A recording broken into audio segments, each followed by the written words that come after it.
Israel और Hamas में चल रही जंग के बीच इजरायली सेना ने ग्रेटा थनबर्ग समेत 150 लोगों को गिरफ्तार कर लिया है। उनका गुनाह गाजा में मानवीय सहायता पहुंचाने की कोशिश करना। इसराइल की गाजा पट्टी की घेराबंदी के बाद गाजा में सहायता पहुंचाना लगभग नामुमकिन हो गया है, लेकिन इसी बीच कुछ मानवाधिकार संगठन ने इसराइल की तरफ समुद्री फ्लोटिला यानी जहाज़ों का बेड़ा ले जाने का फैसला किया, जिसको रोकने के लिए इसराइल ने एक अपना स्पेशल ऑपरेशन चलाया। आइए जानते हैं क्या है पूरा मामला।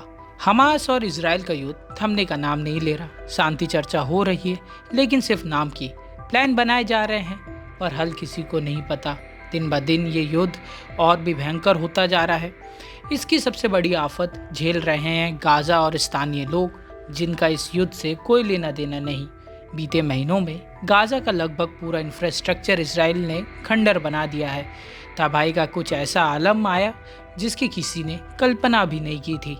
इसराइल और गाजा पर कब्जा अब लगभग पूरा इलाके में कर चुका है, जिसके बाद गाजा का बाहरी दुनिया से रिश्ता लगभग टूट गया है।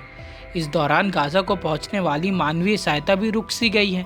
यूएन ने कई बार इस मामले को उठाया है, जिसमें बताया गया है कि गाजा में पर्याप्त सहायता नहीं मिल रही, जिसकी वजह से वहां भूखमरी वाली स्थिति आ चुकी है। इसराइल सहायता को ना आने देने की वजह अपनी सुरक्षा बता रहा है, लेकिन इस बीच कुछ संगठनों ने फैसला किया कि इसराइल की बिना इजाज़त मानवीय सहायता गाजा पहुंचा के रहेंगे। इस प्रयास में तय हुआ कि कई जहाज़ गाजा जाएंगे, जिनमें मानवाधिकार से जुड़े कई लोग शामिल होंगे।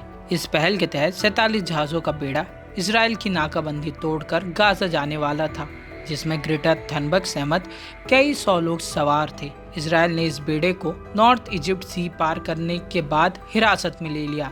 इसराइल ने इस दौरान 6 जहाज़ों को अपने नियंत्रण में लिया। इसराइल सेना ने जब जहाज़ को कब्जे में लिया, उस वक्त जहाज़ में सवार लोग इसकी लाइव स्ट्रीमिंग कर रहे थे और थोड़ी देर बाद डिस्कनेक्ट हो गए। ग्रेटा थनबर्ग ने भी एक पोस्ट में लिखा कि वो गाजा जा रही हैं। इस पहल के प्रवक्ता सैफ अबू केसेक ने बताया कि अब तक 13 जहाज़ों को रोका जा चुका है, लेकिन करीब 30 जहाज़ अभी भी समुद्र में हैं और गाजा पहुंचने का रास्ता देख रहे हैं। इसराइल के विदेश मंत्रालय ने ग्रेटा थनबर्ग का एक वीडियो पोस्ट कर दिखाया, जिसमें उन्होंने कहा, हमास की मदद के लिए आने वाले जहाज़ों को हमने इंटरसेप्ट किया है।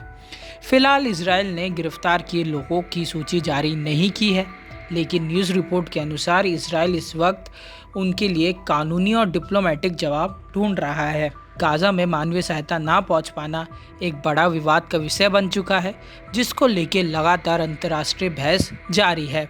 News report इंडिया.com।